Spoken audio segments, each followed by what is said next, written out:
میرے قریب مت آنا، میں مار دوں گی تمہیں درندے۔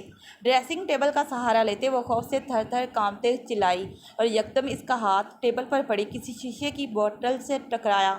وہ ایک برانڈڈ پرفیوم کی بوتل تھی اور پھر پرفیوم کی بوتل کو اٹھاتے اس نے اس درندے کی طرف اچھالی جو سیدھا جا کر تبریز خان کے ماتھے پر لگی۔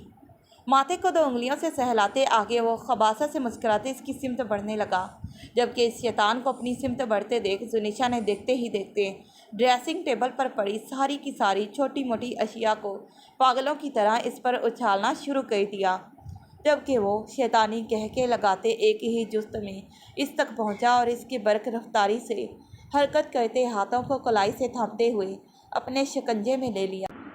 تمہاری اتنی ہمت کہ تم بن پر کی چڑیا تبریز خان کے سامنے پھڑپھڑاؤ۔ تمہارے پھڑپھڑانے سے پہلے تبریز خان تمہیں دبوچ کر ادمرہ نہ کر دے۔ اس کی کلائی کو سختی سے دبوچے وہ درندہ صفت آدمی اس کی نیلی بھیگی آنکھوں میں دیکھتے گرایا۔ چھوڑ دو مجھے۔ اس کی سخت پکڑ میں مچلتے وہ ممنائی تھی۔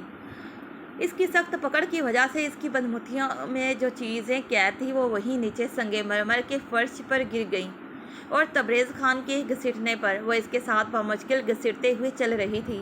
تبریز خان نے اسے گھسیٹتے ہوئے بیڈ پر پھینکا تھا۔ وہ بیڈ پر اوندے منہ گری تھی اور جلدی سے سیدھے ہوتے اس نے دونوں ہاتھوں کو سینے پر فولڈ کرتے اپنے دوپٹے سے بے نیاز سینے کو چھپایا اور اس کی خوفہ ہراساں نیلی نظریں اس درندے کی کلائی پر بندھے اپنے دوپٹے پر جم گئی، جبکہ تبریز خان کی زہر آلود ہوس بھری نظریں اس کے چہرے سے ہوتی ہوئی اس کے دوپٹے سے بے نیاز سینے پر آ کر جم گئی تھیں۔ خود کو مجھ سے چھپانے کا فائدہ بھول گئی وہ راتیں جب میں تمہیں باہوں میں لے کر تمہارے انگ انگ میں اپنی ہوس کا زہر بھر دیا کرتا تھا۔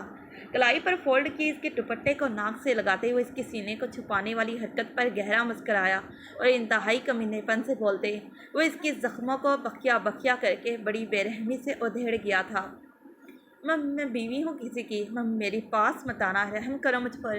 اس شیطان کے سامنے اس نے ہاتھ جوڑتے ہوئے اس شیطان سے التجا کی۔ نگاہیں؟ اس درندے کے لبوں سے اس نام کو سن کر اس کا نازک آبگینے جیسا دل کئی ٹکڑوں میں کٹ کر تقسیم ہوا تھا۔ بیوی تو تم پہلے بھی کسی کی تھی، ان فیکٹ ایک بچے کی ماں بھی بننے والی تھی، پھر بھی میں نے تمہارے ساتھ وہ سب کیا اور اب کیوں نہ کروں؟ پہلے تمہارے ساتھ وہ سب اپنی ہوس پورا کرنے کے لیے کیا، لیکن اب تو تمہارے ساتھ میری دشمنی بھی جڑ چکی ہے۔ تمہارے خان کی وجہ سے میرے ہاتھوں کروڑوں آیا پروجیکٹ چھین لیا گیا۔ کتنے دنوں سے میں اپنی اس ہار کو بھلا نہیں پایا ہوں۔ میرا بدلہ اب پورا ہوگا جب میں اس خانزادے کی عزت کو تار کر کے گلی کے ہر چوراہے پر اس کے اشتہارات لگوا کر اس کی غیرت کا سرعام تماشا بناؤں گا، بالکل اسی طرح جس طرح مجھ سے پروجیکٹ چھین کر اس نے مجھے ہرا کر لوگوں میں میرا تماشا لگوا دیا۔ پھر پتہ چلے گا اس خانزادے کو کہ تبریز خان کو ہرانا اس کے لیے کتنا نقصان دہ ثابت ہوا ہے۔ وہ اکرام خانزادہ کا نفرت سے سوچتے کہہ رہا تھا اور اس کی طرف بڑھا جب وہ بیڈ سے اتر کر دوسری جانب بھاگی تھی۔ دور رہو مجھ سے کمینے، خدا کے لیے مجھ سے دور رہو۔ اس نے اس کی پہنچ سے دور کھسکتے ہوئے التجا کی۔ میرے خان تمہیں زندہ نہیں چھوڑیں گے، تمہاری آنکھیں نوچ لیں گے۔ جن ہوس زدہ نظروں سے تم نے مجھے دیکھنے کی جرت کی، وہ اس کی پہنچ سے دور ہوتے ہوئے چلائی تھی، جبکہ وہ ایک مرتبہ پھر سے سرعت سے اس کی طرف بڑھا اور اس کے بالوں کو گڈی سے پکڑ کر پیٹ پر دھکیلا تھا۔ اس کے لمبے سنہری بال اس کے ارد گرد بکھر گئے تھے۔ اس کے بالوں سے پکڑ کر اس کے چہرے کو سیدھا کرتے وہ اس پر جھکا ہی تھا جب کوئی نوکیلی چیز اس کی جسم کو چیرتی ہوئی اس کے کندھے کو چھو کر گزر گئی۔ اس نے نظریں گھما کر اس سمت دیکھا تو دروازے پر اکرام خانزادہ کو کھڑے پایا، جو ہاتھوں میں اپنی AK گن میگزین لیے اسے اپنی وحشت بھری نظروں سے قتل کر دینے کے ارادے سے اس کی طرف بڑھ رہا تھا۔ کمینے، حرامزادے، تیری جرت کیسے ہوئی میری عزت پر ہاتھ ڈالنے کی؟ تبریز خان کو کندھے سے پکڑ کر زنیشا پر سے کھینچ کر ہٹاتے اکرام خانزادہ حلق کے بل دھاڑا اور اس کے مکروہ چہرے پر مکوں کی برسات کرتے ہوئے اس کے منہ کو سجا کر نیلا کر چکا تھا۔ کمینے، یہ میری بیوی تھی، کیسے بھول گیا تو؟ تجھے علم نہیں کہ جب اکرام خانزادہ کو معلوم پڑے گا تو وہ کیا حشر کرے گا تیرا؟ تو جانتا ہے نا ایک خانزادہ اپنی عزت کو میلی آنکھ سے دیکھنے والے کی وہ آنکھیں ہی نوچ لیتا ہے جس آنکھ سے نے اس کی خانزادی کو میلا کرنے کی جرت کی ہو۔ تو سوچ اب تو میں تیرا اب کیا حال کروں گا۔ اس کے کالر کو مٹھیوں میں جھنجھوڑ کر چلاتے وہ اپنی سبز رنگ آنکھوں میں قہر برسا رہا تھا۔ اس کو اپنی بے چینی کی اصل وجہ اب سمجھ آئی تھی کہ اس کا دل زنیشا کو لے کر کیوں اتنا بے چین ہو رہا تھا۔ وہ مصیبت میں تھی کیونکہ اس کی زنیشا پر ایک درندہ اپنی درندگی دکھانے کو پھر سے بے تاب ہو رہا تھا۔ یہ سوچ ہی اس کے فشار خون کو بڑھا دینے کو کافی تھی کہ تبریز خان اس کی غیر موجودگی کا فائدہ اٹھا کر اس کی بیوی کی عزت کو لوٹنے والا تھا۔ اگر وہ وقت پر نہ پہنچتا تو اس سے آگے کا سوچتے اکرام خانزادہ کے دماغ کی شریانیں غصے سے پھٹنے کو تھیں۔ اور کیا تو جانتا ہے اکرام خانزادہ کہ تیری یہ خانزادی جانے کتنی راتیں گزار چکی ہے میرے ساتھ میرے بستر پر؟ خباثت سے آنکھ کے کونے کو دباتے تبریز خان نے اس کی مٹھیوں میں قید اپنے کالر کو ایک جھٹکے سے چھڑواتے اکرام خانزادہ کے سینے پر پنجے گاڑے اور پوری قوت لگا کر اس پہاڑی خانزادہ کو خود سے دور دھکیلا تھا۔ اس کے دھکیلنے پر وہ لڑکھڑاتے ہوئے تبریز خان سے چند قدم دور ہوا۔ کندھے کے درد کو بھلائے وہ بڑی دیدہ دلیری سے اکرام خانزادہ کا رخ اپنی طرف کرتا اس کے جبڑے پر پنچ مار چکا تھا۔ شاید تیری خانزادی نے تجھے بتایا نہیں ہوگا، اگر بتایا ہوتا تو یوں میرے گریباں کو نہ جکڑتا، بلکہ اس بد کردار عورت کو تو اپنی زندگی سے باہر نکال پھینکتا۔ اس کے جبڑے پر ایک اور پنچ مارتے وہ زنیشا کے خوف سے لرزتے سراپے کو خباثت سے دیکھتے دھڑا۔ ویسے کیوں نہ آپس میں ایک ڈیل کر لیتے ہیں؟ تو نے اتنی راتیں گزار تو لی ہیں اس کے ساتھ، اب ایک رات مجھے بھی اس کے ساتھ گزارنے دے۔ اس لڑکی کو عادت ہے مردوں کا بستر گرم کرنے کی۔ اس کے کالر کو جکڑتے تبریز خان نے اسے اپنے جیسی گھٹیا پیشکش کی جس پر تبریز خان نے اس کے اشتعال میں اضافہ کر دیا اور آگ کے دہکتے شرارے لیے وہ اس درندے پر ٹوٹ پڑا تھا۔ کمینے، تو میری بیوی کے لیے منہ سے غلاظت پکے گا؟ میں آج تجھے زندہ درگور کر دوں گا۔ تو نے ایک خانزادے کی غیرت کو للکارا ہے۔ جسم کی ہوس رکھنے والے درندے، تجھے اب یہ خانزادہ بتائے گا کہ عورت کے جسم کی کیا وقت و قدر ہوتی ہے۔ اکرام خانزادہ نے اس کے خباثت سے نکل رہے دانتوں پر کاری ضرب لگائی جس سے تبریز خان کے سامنے کے دانت تڑک سے ٹوٹ گئے اور اس کے منہ سے خون کسی فوارے کی صورت میں بہنے لگا۔ وہ جو خاموشی سے تبریز خان کی مار سہ کر اپنے اس الہام کو غلط ثابت کرنا چاہتا تھا کہ یہ وہ تبریز خان نہیں ہے جس کی اسے تلاش ہے، جو زنیشا میر حاکم کا مجرم ہے، جو اس کی بربادی کا سبب بنا تھا۔ اسے لگ رہا تھا اس تبریز خان سے تعلق اس کا صرف کاروباری دشمنی حد تک تھا، لیکن تبریز خان یہ بات شاید بھول گیا تھا کہ وہ اکرام خانزادہ کو زنیشا میر حاکم سے منتفر کرنے کے چکروں میں اپنے جرم کو اپنے منہ سے قبول کر کے اپنی زندگی کی سب سے آخری غلطی کر چکا تھا۔ جنونی انداز میں اس کے منہ پر پے در پے مکے وہ کوئی پاگل لگ رہا تھا۔ اکرام خانزادہ نے بے رحمی سے اس کے کندھے کو پوری طاقت سے دباتے تبریز خان کو کراہنے پر مجبور کر دیا۔ اس درندے کے کراہنے پر اکرام خانزادہ کو سکون مل رہا تھا۔ اپنے پاگل پن میں یکدم اس کی نگاہ سامنے دیوار کے ساتھ لگی زنیشا خانزادہ پر پڑی جو اس مار دھاڑ کو خوف سے پھٹی نگاہوں سے دیکھ رہی تھی۔ اسے خوف سے ہراساں دیکھ وہ اپنی سبز آنکھوں کو سختی سے بند کیے اپنے بفرے غصے پر ضبط کرنے لگا۔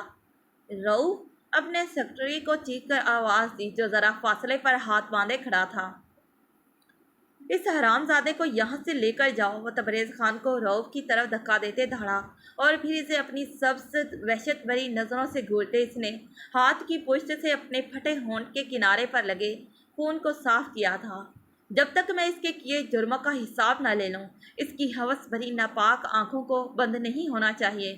سبز رنگ سرخ آنکھوں میں لہو کی سرخی لیے اس نے رعوف کو حکم دیا تھا۔ رعوف خان ایک 32 سالہ نوجوان مرد تھا جس کے فولادی جسم کے آگے تبریز خان چونٹی کی سی حیثیت رکھتا تھا۔ اکرام خانزادہ کے حکم پر وہ سر کو ہلکا سا خم دیتے تبریز خان کو گھسیٹتے ہوئے وہاں سے لے کر چلا گیا۔ تبریز خان جس کی ریاست میں اس کا ایک سکہ چلتا تھا، جو اپنی ریاست میں کسی کو پر نہیں مارنے دیتا تھا، آج ایک معمولی سیکرٹری کے ہاتھوں روندا جا رہا تھا۔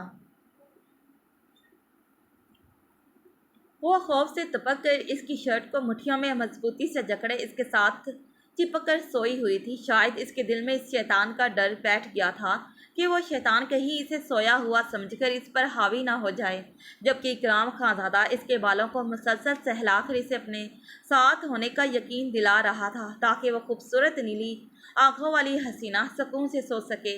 لیکن اسے سوئے ہوئے ابھی تھوڑی دیر ہی ہوئی تھی جب اس نے دیکھا کہ وہ نیند میں بے چین ہو رہی ہے۔ شاید اسے پھر سے وہی خوفناک منظر نیند میں ستانے لگا۔ چھوڑ دو، ہمیں جانے دو۔ وہ خوفناک منظر زنیشا پر ایسا حاوی ہوا کہ آنکھ کھل جانے کے باوجود بھی وہ یوں ہی پاگل پن سے اکرام خانزادہ کے ہاتھوں کو جھٹک رہی تھی۔ اٹس می اکرام خانزادہ، وہ نرم لہجے میں بولا۔ اس کے ہاتھوں کو پکڑتے اس نے زنیشا کو اپنے ساتھ ہونے کا یقین دلانا چاہا۔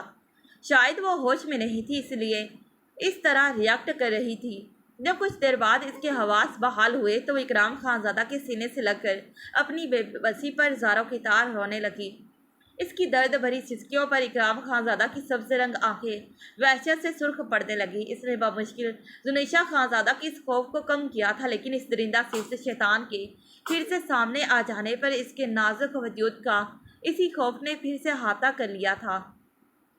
اس کی کربناک سسکیوں اور خوف سے کانپتے وجود پر اس نے اپنے دل میں اس شیطان کو دردناک موت دینے کا تہیہ کر لیا ہے۔ بیگم یار، کیا ہوا؟ میں یہاں تمہارے پاس ہی ہوں۔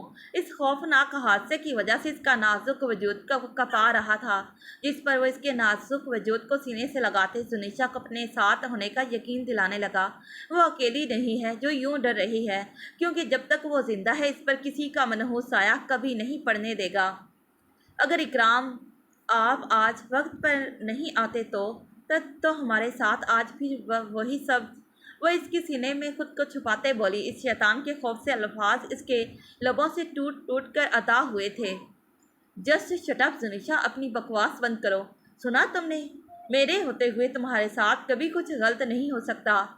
زنیشا کی بات پر اکرام خانزادہ کا سخت وجود آگ کے شعلوں میں دہنے لگا۔ اس کے نازک وجود کو خود میں مزید سختی سے بھیجتے وہ اس پر چلایا تھا۔ آپ نے آج ہم پر بھروسہ کر کے ایک بار پھر ہم پر احسان کر دیا ہے۔